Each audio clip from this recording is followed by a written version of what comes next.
দিয়ে দেওয়া হয়েছিল, এখন আবার গুজব চলে মার্কিন চলে গেছে।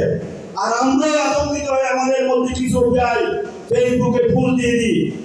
ইসলামী আন্দোলনের কর্মীদেরকে সজাগ থাকতে হবে, সচেতন থাকতে হবে, সতর্ক থাকতে হবে। আবেগে গা ভাসিয়ে দেওয়া যাবে না।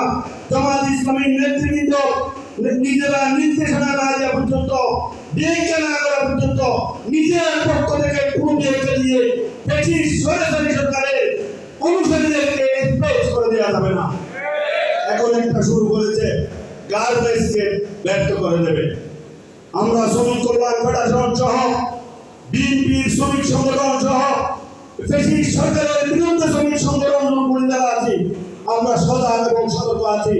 কোন অবস্থাতে আমরা জানি যেসব শ্রমিকরা বিভিন্ন সেক্টরে নির্যাতিত নিপীড়িত, বর্তমান সরকার পর্যায়ে তাদের অধিকার প্রতিষ্ঠা করবে।